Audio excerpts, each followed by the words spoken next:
അടുത്ത ദിവസങ്ങളിലെ സാമ്പത്തിക തിരിച്ചടവുകൾക്ക് സ്വർഗം നിങ്ങളെ ആഴമായി കൈ അയഞ്ഞ് പിന്തുണയ്ക്കും. പ്രിയപ്പെട്ട ദൈവമക്കളെ, ധൈര്യപ്പെടാനും മനസ്സിനെ വല്ലാതെ കീറിമുറിക്കുന്ന ചില കടുത്ത നിരാശകളിൽ നിന്ന് പുറത്തു കടക്കാനും കർത്താവ് നിങ്ങളെ സഹായിക്കുന്ന മണിക്കൂറുകളാണിത്. നിങ്ങളോട് ഞാൻ ഈ പറഞ്ഞ വാക്ക് ഒരാശ്വാസവാക്കല്ല. ഓരോ ദിവസവും നിങ്ങൾക്ക് വേണ്ടി ദൈവസന്നിധിയിൽ ശുശ്രൂഷ ചെയ്യുവാൻ നിയോഗിക്കപ്പെട്ട ഒരു മനുഷ്യനെന്ന നിലയിൽ എൻ്റെ വാക്കുകളെ കേൾക്കുന്ന നിങ്ങൾക്ക് ഞാൻ നൽകുന്ന ആധികാരികമായ ഒരു ഉറപ്പ് തന്നെയാണ്. കർത്താവിൽ വിശ്വസിക്കുക, അവിടുന്ന് നിങ്ങളെ സഹായിക്കും. ഇന്ന് രാവിലെ ധൈര്യമായിരിക്കൂ. യേശു നിങ്ങളെ കരുണയോടെ സഹായിക്കും. എല്ലാ പ്രിയപ്പെട്ട ദൈവമക്കൾക്കും ഒരുപാട് സ്നേഹത്തോടെ ഇന്നത്തെ പ്രവചനദൂതിലേക്ക് കർത്താവായ യേശുവിൻ്റെ ഉന്നതമായ നാമത്തിൽ സന്തോഷത്തോടുകൂടെ സ്നേഹവന്ദനം. നമ്മുടെയൊക്കെ ജീവിതത്തിൽ സമൃദ്ധിയില്ലായ്മ അല്ലെങ്കിൽ ബുദ്ധിമുട്ടുകൾ, ദാരിദ്ര്യം, ഇതൊക്കെ പണത്തിൻ്റെ അഭാവമായിട്ടാണ് അനേകർ നിർവചിക്കുന്നത്.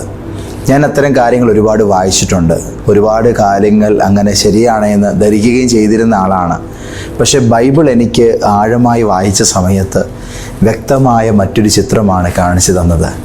തിരുവെഴുത്ത് നമ്മളോട് ഇങ്ങനെ പറയുന്നു: ദർശനം ഇല്ലാത്ത ഇടത്ത് ജനം നശിച്ചു പോകുന്നു. സദൃശ്യവാക്യങ്ങൾ 29:18 തിരുവെഴുത്തിലാണ് നമ്മൾ ഈ ഒരു വേദഭാഗം കാണുന്നത്. ഈ ഒരു ദൈവവചനം എൻ്റെ ഹൃദയത്തിൽ പ്രവർത്തിക്കാൻ തുടങ്ങിയ ശേഷം ഞാൻ ഏറ്റവും കൂടുതൽ ശ്രദ്ധിക്കാൻ തുടങ്ങിയത് എൻ്റെ ജീവിതത്തിൽ എൻ്റെ ദർശനങ്ങളെ വിപുലീകരിക്കുന്ന കാര്യത്തിലാണ്. ഞാൻ ഇന്ന് നിങ്ങളോട് പറയും, നിങ്ങളുടെ വെൽത്ത് എന്ന് പറയുന്നത് നിങ്ങളുടെ ദർശനത്തിൻ്റെ അളവാണ്. ഞാൻ ഒന്നുകൂടെ പറയട്ടെ, നിങ്ങളുടെ സമൃദ്ധി, നിങ്ങളുടെ ജീവിതത്തിൻ്റെ ഐശ്വര്യം എന്ന് പറയുന്നത് നിങ്ങളുടെ ദർശനത്തിൻ്റെ അളവാണ്. ദൈവം കരുതുമെന്നൊരു വാക്ക് വെറുതെ ആർക്കും പറയാൻ കഴിയില്ല. അങ്ങനെ ഒരു ചിന്ത വെറുതെ ആരുടെയും മനസ്സിലോട്ട് വരുത്തുമില്ല. സത്യത്തിൽ അത് ദൈവത്തിൻ്റെ ക്രെഡിറ്റ് കാർഡാണ്. ദൈവം അത് ചിലരുടെ പോക്കറ്റിലോട്ട് എടുത്തങ്ങിടും. ആ വ്യക്തികൾക്ക് മാത്രമാണ് ദൈവം എനിക്ക് വേണ്ടി കരുതുമെന്നുള്ള ഒരു വാക്ക് ചിന്തിക്കാനും വിശ്വസിക്കാനും സാധിക്കുന്നത്. നിങ്ങളുടെ ജീവിതത്തിലെ ഇപ്പോഴത്തെ സാഹചര്യത്തിൽ കർത്താവ് എന്നെ സഹായിക്കും, കർത്താവ് എനിക്ക് വേണ്ടി കരുതുമെന്ന് നിങ്ങൾക്ക് വിശ്വസിക്കാനും പറയാനും ചിന്തിക്കാനും സാധിക്കുന്നുണ്ടെങ്കിൽ നിങ്ങൾ ദർശനത്തിൻ്റെ സമൃദ്ധി വഹിക്കുന്നവരാണ്. തീർച്ചയായും നിങ്ങളുടെ ലൈഫ് രക്ഷപ്പെടുക തന്നെ ചെയ്യും. ആർക്കും ചിന്തിക്കാൻ വയ്യാത്ത പോലെ അത് കർത്താവിൻ്റെ കൃപയാൽ അഭിവൃദ്ധികൾ കൊണ്ട് ഒന്നിനു പുറകെ മറ്റൊന്നായി നിറഞ്ഞ് കവിയും. ദൈവത്തിൻ്റെ ക്രെഡിറ്റ് കാർഡ് എന്ന് പറയുമ്പോൾ കർത്താവിൻ്റെ കയ്യിൽ അങ്ങനെ ഒരു കാർഡ് ഉണ്ടെന്നുള്ള അർത്ഥത്തിലല്ല. അതൊരു ഉദാഹരണമാണ്. നമ്മുടെ ജീവിതത്തിലെ കാര്യങ്ങൾ എൻ്റെ സാഹചര്യത്തിൻ്റെ അളവിനാലോ എൻ്റെ സൗകര്യങ്ങളുടെ മികവിനാലോ അല്ല. എനിക്ക് കാര്യങ്ങൾ അനുകൂലമാണെങ്കിലും പ്രതികൂലമാണെങ്കിലും ദൈവത്തിൻ്റെ സഹായത്താൽ എൻ്റെ പ്രശ്നങ്ങളിൽ ഞാൻ ജയിക്കുമെന്നുള്ള ഉറപ്പാണത്. ഇന്നെന്നെ കേൾക്കുന്ന നിങ്ങൾ ഈ വാക്ക് വിശ്വസിക്കുന്നുണ്ടെങ്കിൽ ആ കരമുയർത്തി കർത്താവിനെ നന്ദിയോടെ ഒന്ന് സ്തുതിച്ചാട്ടെ. യേശുവിനെ സഹായിക്കുമെന്നൊന്ന് കമൻറ്റ് ചെയ്താട്ടെ. ആമേൻ. പ്രിയപ്പെട്ടവരെ, നിങ്ങളുടെ സംരംഭമോ നിങ്ങളുടെ കമ്പനിയോ നിങ്ങളിപ്പോൾ ചുമൽ കൊടുക്കുന്ന ഏതൊരു സംരംഭവും അതിന്ന് ബുദ്ധിമുട്ടുന്നുണ്ടെങ്കിലും അത് ശക്തമായി എഴുന്നേറ്റ് വരാൻ പോകുകയാണ്. നമ്മുടെ ജീവിതത്തിലെ ഏതെങ്കിലുമൊക്കെ ചില നിക്ഷേപങ്ങൾ, ചില അവസരങ്ങൾ നഷ്ടപ്പെട്ടു പോയാലും ദൈവം പുതിയത് നമുക്ക് സൃഷ്ടിച്ചു തരും. നിങ്ങൾക്ക് ഭാവി കാണാനുള്ളൊരു കഴിവ് ഇന്ന് രാവിലെ ഉണ്ടാകണം. അതാണ് കർത്താവ് നമ്മിൽ നിന്നും എക്സ്പെക്റ്റ് ചെയ്യുന്ന ഒരു ദാർശനികമായ കാഴ്ചപ്പാടെന്ന് പറയുന്നത്. നമ്മൾ ഈ ബൈനോക്കുലർ യൂസ് ചെയ്യുന്നത് എഴുത്ത് വായിക്കാനല്ല, ദൂരെയുള്ള കാര്യങ്ങൾ നോക്കിക്കാണാനാണ്. ദർശനം ദൂരേക്ക് നോക്കാനുള്ള കണ്ണുകളാണ്. അതാണൊരു പ്രോഫറ്റിന് ദൈവം നൽകിയിരിക്കുന്നത്. നിങ്ങൾക്കും ഇന്ന് രാവിലെ ആ കണ്ണാണ് കർത്താവ് നൽകുവാൻ ഇഷ്ടപ്പെടുന്നത്. നിലവിലെ സാഹചര്യങ്ങളുടെ രീതി വെച്ചുകൊണ്ട് ജീവിതത്തെ ഒരിക്കലും വിലയിരുത്താതെ ഇപ്പോഴത്തെ സർക്കംസ്റ്റാൻസസിനകത്ത് എൻ്റെ ലൈഫ് ഇങ്ങനായി എന്ന് പറഞ്ഞ് പരാതിപ്പെടാതെ ദൂരേക്ക് നോക്കാൻ നിങ്ങൾക്കിന്ന് രാവിലെ കഴിയട്ടെ. പ്രിയപ്പെട്ടവരെ, ഭാവി കാണാനുള്ള കഴിവ് നഷ്ടപ്പെട്ടാൽ നിങ്ങൾ ജീവനോടെ ഇരിക്കുമ്പോഴും ഉള്ളിൽ വല്ലാതെ തകർന്നവരായി പോകും. ഒന്നുകൂടെ ഞാൻ പറയട്ടെ, നമുക്ക് മുന്നോട്ടുള്ള നമ്മുടെ നല്ല നാളെ കാണാനോ ചിന്തിക്കാനോ കഴിയുന്നില്ല എങ്കിൽ നമ്മൾ ജീവനോടിരിക്കുമ്പോഴും നമ്മുടെ ഉള്ളിൽ വല്ലാതെ തളർന്നു പോകും. യേശുവിൻ്റെ നാമത്തിൽ അങ്ങനെയുള്ള മനോഭാവങ്ങൾ മാറട്ടെ. നല്ലത് വരാൻ പോകുന്നു, കർത്താവ് എനിക്കായി കരുതുമെന്ന് യേശുവിൻ നാമത്തിൽ നിങ്ങൾ പറഞ്ഞു തുടങ്ങുക. നമ്മളുടെ സാമ്പത്തിക പ്രതിസന്ധികളുടെ യാഥാർത്ഥ അപകടം ബാങ്ക് അക്കൗണ്ടിലല്ല കിടക്കുന്നത്. അത് നമ്മുടെ ഇപ്പോഴുടെ ഓരോരുത്തരുടെയും മനസ്സിലാണ് അത് കിടക്കുന്നത്. സത്യത്തിൽ നമ്മുടെ മൈൻഡ് സെറ്റിലാണ് നമ്മളുടെ ദാരിദ്ര്യവും നമ്മുടെ വെൽത്തും നമ്മുടെ ഫിനാൻഷ്യൽ പ്രോസ്പിരിറ്റിയും എല്ലാം സെറ്റ് ചെയ്യപ്പെട്ടിരിക്കുന്നത്. നിങ്ങൾ നാളെക്കുറിച്ച് ചിന്തിക്കുന്നത് എപ്പോഴും നിർത്തുന്നുവോ ആ നിമിഷത്തിലാണ് യാഥാർത്ഥമായ പരാജയം ആരംഭിക്കുന്നത്. പലരും പറയാറുണ്ട്, ഞാൻ കഷ്ടകാലത്തിലാണ്. കഷ്ടകാലം എന്ന് പറയുന്നത് എന്താണെന്ന് ചോദിക്കുമ്പോൾ അവരവരുടെ ജീവിതത്തിലെ കുറച്ച് അപ്പോഴത്തെ അവസ്ഥകളാണ് പറയുന്നത്. പക്ഷെ കഷ്ടകാലം എന്ന് പറയുന്നത് അതല്ല. അത് മുന്നോട്ടുള്ള ഭാവിയെ പ്ലാൻ ചെയ്യാൻ കഴിയാതെ പോകുന്ന സാഹചര്യമാണ്. ഐ റിപ്പീറ്റ്, കഷ്ടകാലം എന്ന് പറയുന്നത് നമ്മുടെ മുന്നോട്ടുള്ള ഭാവിയെ നമുക്ക് പ്ലാൻ ചെയ്യാൻ കഴിയാതെ പോകുന്ന ഒരു അവസ്ഥയാണ്. ഞാൻ പറഞ്ഞു, യേശു നിങ്ങളെ മുന്നോട്ടുള്ള ഭാവി രൂപപ്പെടുത്തുവാൻ സഹായിക്കുമെന്ന്. സാമ്പത്തികമായ വെല്ലുവിളികൾ മറികടക്കുവാൻ നിശ്ചയമായും കർത്താവ് നമ്മളെ സഹായിക്കും. ഞാനിത് പറഞ്ഞത് ഒരു ഭംഗിവാക്കായിട്ടല്ല, ദൈവവചനത്തിൽ യേശുവിൻ്റെ രീതികൾ വ്യക്തമായിട്ട് മനസ്സിലാക്കിയതിനാലാണ്. നമ്മുടെ യേശു ഭൂമിയിലായിരുന്നപ്പോൾ പ്രശ്നങ്ങളെക്കാൾ തൻ്റെ മുമ്പിൽ വന്ന മനുഷ്യരുടെ ഭാവിയെ അവിടുന്ന് വ്യക്തമായി കണ്ട ഒരു വ്യക്തിയാണ്. അതായത് തൻ്റെ മുമ്പിൽ വന്ന ഓരോ മനുഷ്യർക്കും ചിന്തിക്കാൻ പോലും വയ്യാത്ത അവരുടെ മികച്ച ഭാവിയെ, അവർ പോലും അറിഞ്ഞിട്ടില്ലാത്ത അവരുടെ നല്ല ഫ്യൂച്ചറിനെ യേശു അവരിൽ വ്യക്തമായി കണ്ടിട്ടാണ് കർത്താവ് അവരെ സെലക്ട് ചെയ്തത്. ഒരു കൂട്ടം ആൾക്കാരിൽ സമൂഹം കണ്ടത് മത്സ്യത്തൊഴിലാളികളെയാണ്. എന്നാൽ യേശു കണ്ടത് ലോകത്തെ മാറ്റുന്ന നേതാക്കളെ ആയിരുന്നു. മറ്റുള്ളവർ ലേവി എന്നൊരു മനുഷ്യൻ പൊതുസ്ഥലത്തിരുന്ന് നികുതി പിരിക്കുമ്പോൾ അവർ കണ്ടത് ഒരു നികുതി പിരിവുകാരനെയാണ്. എന്നാൽ യേശു കണ്ടത് ശക്തനായ ഒരു സുവിശേഷ എഴുത്തുകാരനെ ആയിരുന്നു. ഇന്ന് പുതിയ നിയമം തുറക്കുമ്പോൾ യേശുവിൻ്റെ കണ്ടെത്തൽ സത്യമെന്ന് തെളിയിച്ചുകൊണ്ടാണ് മത്തായി എഴുതിയ സുവിശേഷം പുതിയ നിയമത്തിൻ്റെ ആദ്യ ഗ്രന്ഥമായി തന്നെ ഇന്ന് നമ്മുടെ കരങ്ങളിൽ കിടക്കുന്നത്. അയാൾ കേവലം നികുതി പിരിവുകാരനായി ഒടുങ്ങുമായിരുന്നു യേശു അയാളെ കണ്ടില്ലായിരുന്നുവെങ്കിൽ. നിങ്ങളെ യേശു കണ്ട സ്ഥിതിക്ക് നിങ്ങളും നാളെ എവിടെയൊക്കെയോ അടയാളപ്പെടുത്താൻ പോവുകയാണ്. ദൈവകൃപയ്ക്കായി നമുക്ക് സ്തോത്രം ചെയ്യാം. യേശുവിൻ്റെ ലൈഫിൽ മറ്റുള്ളവർ യേശുവിന് വേണ്ടി കണ്ടത് ക്രൂശാണ്. എന്നാൽ യേശു കണ്ടതോ ക്രൂശല്ല, പുനരുത്ഥാനമാണ്. ആമേൻ. എബ്രായ ലേഖനം നമ്മളോട് പറയുകയാണ്. എബ്രായ ലേഖനം 12-ാം അധ്യായത്തിൻ്റെ 2-ാമത്തെ വാക്യം, തൻ്റെ മുമ്പിൽ വെച്ചിരുന്ന സന്തോഷ നിമിത്തം അവൻ ക്രൂശിനെ സഹിച്ചു, അപമാനം അലക്ഷ്യമാക്കി കളഞ്ഞു.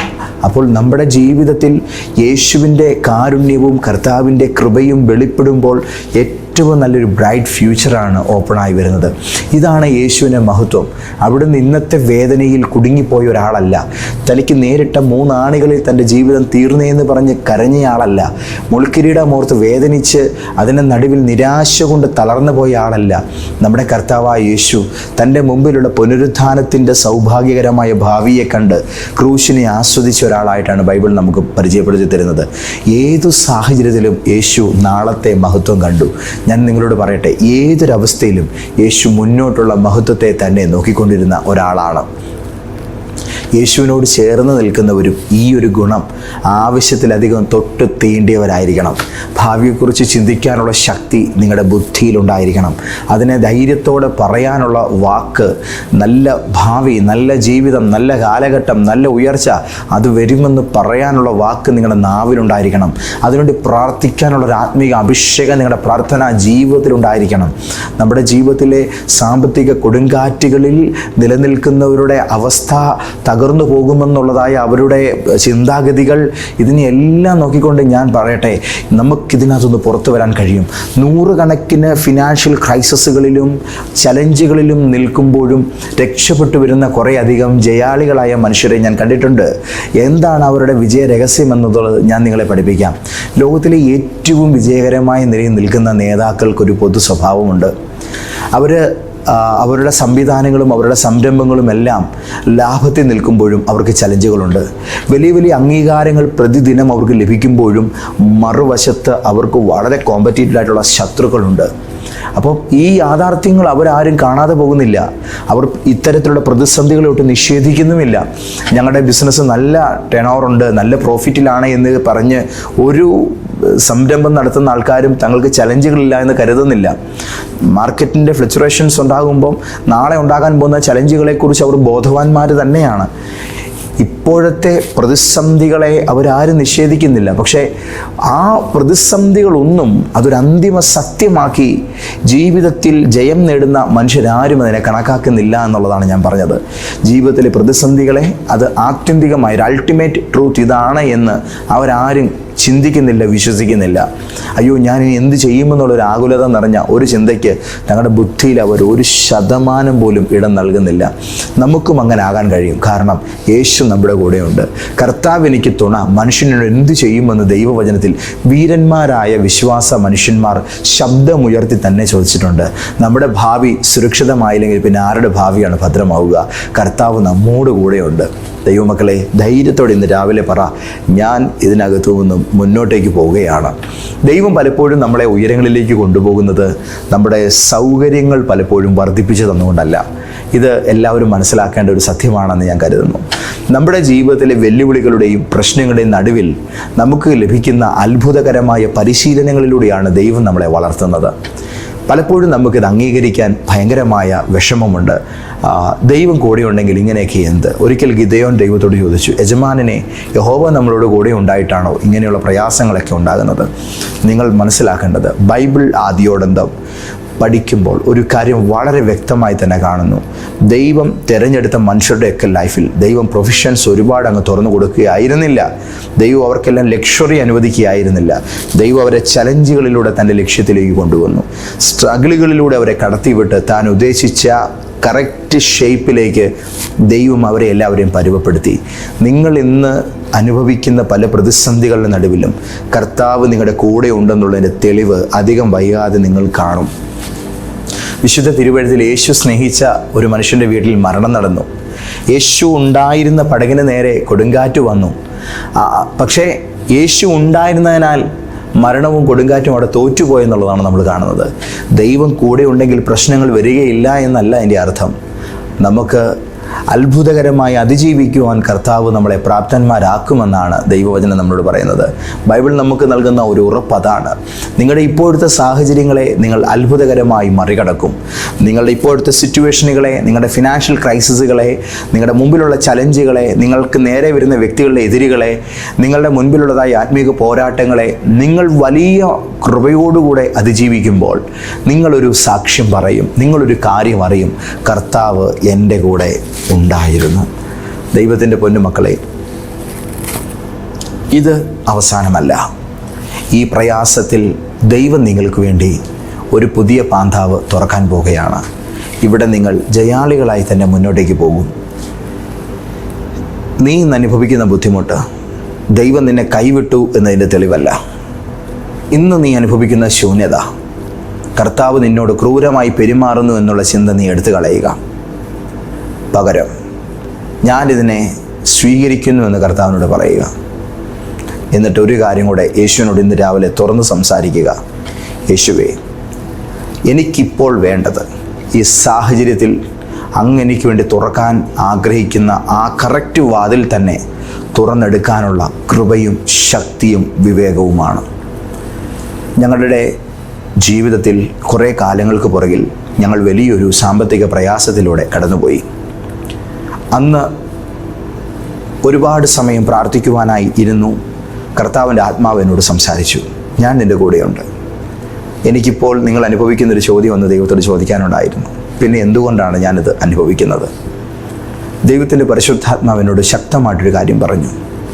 നാളെ നീ ഇപ്പോൾ ആയിരിക്കുന്ന സാഹചര്യത്തിലൂടെ കടന്നു പോകുന്ന ലക്ഷക്കണക്കിന് മനുഷ്യരെ നീ നേരിടേണ്ടതായിട്ട് വരും. അന്ന് അവർക്ക് പ്രതീക്ഷയ്ക്ക് യാതൊരു വഴിയുമില്ലാത്തപ്പോൾ ഇന്ന് ഈ സാഹചര്യത്തിലൂടെ കടന്നു പോകുന്ന നിന്നെ ഒരു മോശയെ പോലെ ഞാൻ അവരുടെ മുമ്പിൽ നിർത്തും. നീ അന്ന് അവർക്ക് വേണ്ടി പറയുന്ന വാക്ക് എൻ്റെ ശബ്ദമായിരിക്കും. നീ അന്ന് അവർക്ക് വേണ്ടി നീട്ടുന്ന കൈ അവരുടെ മുമ്പിലെ ചെങ്കടലിൻ്റെ നടുവിലെ പുതിയ പാതയായിരിക്കും.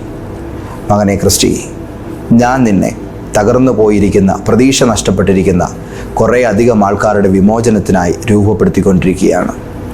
അന്ന് ദൈവം എന്നോട് സംസാരിച്ച ആ വാക്കിന് ഞാൻ ആമേൻ പറഞ്ഞെങ്കിലും അതിനോട് പൊരുത്തപ്പെടാൻ എനിക്ക് അല്പസമയം വേണ്ടി വന്നു. പക്ഷേ പൊരുത്തപ്പെട്ടു. അതിനുള്ള കൃപ ദൈവം എനിക്ക് തന്നു. പിന്നീട് ഇന്നു വരെയുള്ളതായ ഈ ഒരു ഇന്നോളമുള്ള ജീവിത യാത്രയിൽ ശുശ്രൂഷ മേഖലയിൽ എൻ്റെ മുമ്പിൽ വന്ന മനുഷ്യർ, വണ്ടിക്കൂലിക്ക് പണമില്ലാത്തവർ പോലും എൻ്റെ മുമ്പിൽ പ്രാർത്ഥിക്കാൻ എത്തിയിട്ടുണ്ട്. ഞാനവരെ പ്രാർത്ഥിച്ചയക്കുമ്പോൾ അവരുടെയൊക്കെയും ജീവിതം പിന്നീട് അത്ഭുതകരമായി മാറി മറിയുന്ന കാഴ്ചയാണ് ഞാൻ കണ്ടുകൊണ്ടിരിക്കുന്നത്. ഇന്നെന്നെ കേൾക്കുന്ന നിങ്ങളോട് ഞാൻ പറയുന്നു, നിങ്ങളുടെ മുമ്പിൽ മോശയെ പോലെ നിങ്ങളുടെ ഇപ്പോഴത്തെ പ്രതിസന്ധിയെ തുറക്കുന്ന ഒരഭിഷേകവുമായിട്ട് കർത്താവ് എന്നെ മുന്നോട്ടേക്ക് വിട്ടിരിക്കുകയാണ്. ഞാൻ നിങ്ങൾക്ക് വേണ്ടി പ്രാർത്ഥിക്കാൻ പോവുകയാണ്. നിങ്ങൾക്ക് വിശ്വസിക്കാൻ പോലും ശക്തിയില്ലാതായിരിക്കാം ഒരുപക്ഷെ നിങ്ങൾ എൻ്റെ വാക്കുകളെ കേൾക്കുന്നത്. അല്പനേരം ഇതൊരു കസേരയാണെന്ന് കരുതുക. എൻ്റെ ഈ പ്രാർത്ഥനയിൽ നിങ്ങൾ അല്പനേരം മനസ്സ് തുറന്ന് ചാരിയിരിക്കുക. ദൈവത്തിൻ്റെ കരം നിങ്ങളെ എടുത്തുകൊണ്ട് മുന്നോട്ടേക്ക് പോകും. Glory to Jesus. നമുക്കൊരുമിച്ച് പ്രാർത്ഥിക്കാം. ഞാനിത് സംസാരിക്കാനും പ്രാർത്ഥിക്കാനും തുടങ്ങുമ്പോൾ കർത്താവ് ഒരാളെ എന്നെ വ്യക്തമായി കാണിക്കുന്നു. അത് വായിലൂടെ ഇപ്പം രക്തം ഒഴുകി വരുന്ന അവസ്ഥയിലായിരിക്കുന്ന ഒരാളാണ്. ഞാനത് വ്യക്തമായി കാണുന്നു.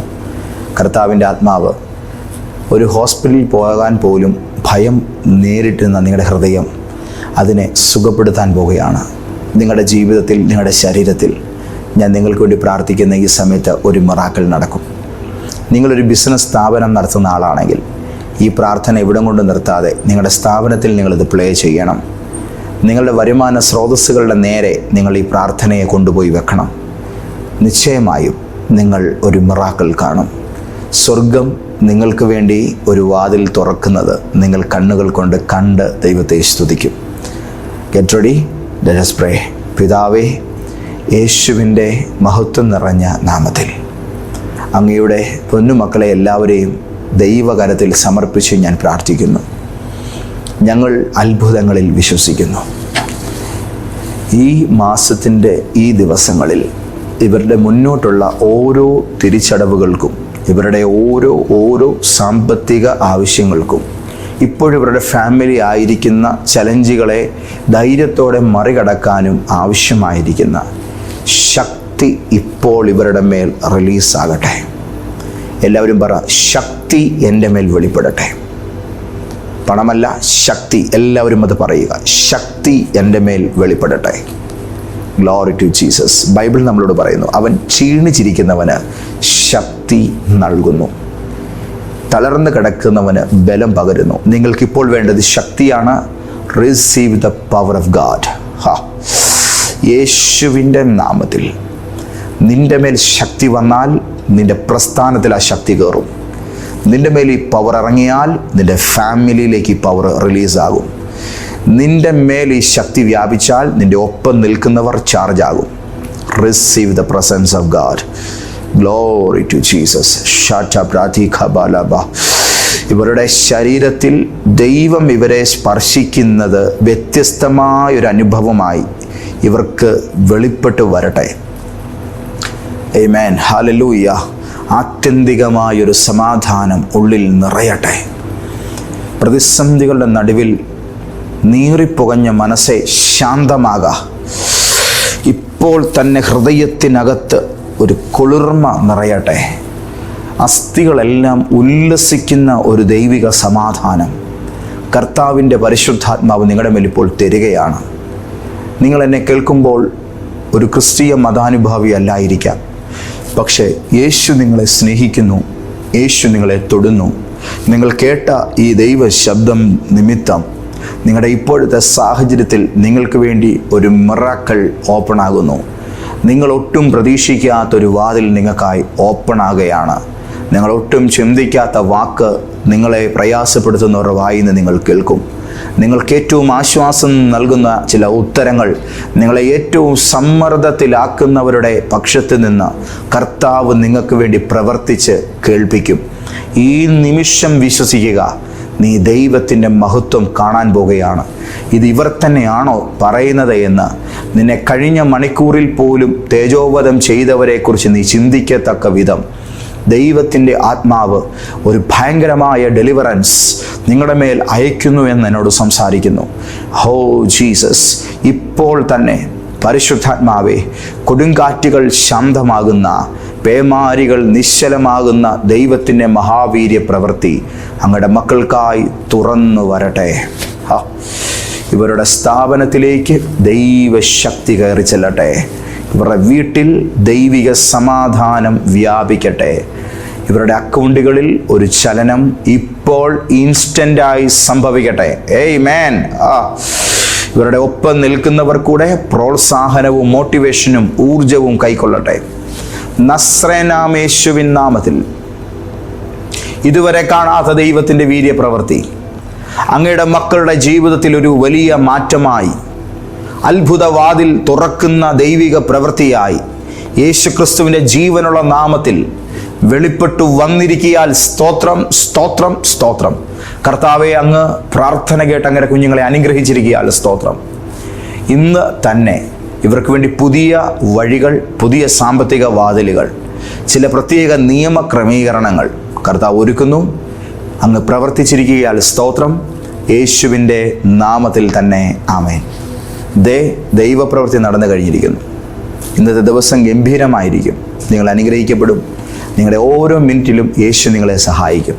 കർത്താവ് അനുഗ്രഹിക്കട്ടെ. കോട്ടയത്ത് ഈ അവസാന ആഴ്ചയിലെ വെള്ളി, ശനി, ഞായർ ദിവസങ്ങളിൽ ജൂൺ മാസത്തിലെ ഫാസ്റ്റിംഗ് പ്രെയർ നടക്കുകയാണ്. ഞാനുണ്ടാകും. വരുന്ന എല്ലാവരെയും പ്രാർത്ഥിക്കുവാൻ, സഹായിക്കുവാൻ നിങ്ങളോടുകൂടെ ഞങ്ങളുണ്ടാകും. നിങ്ങളെത്തണം.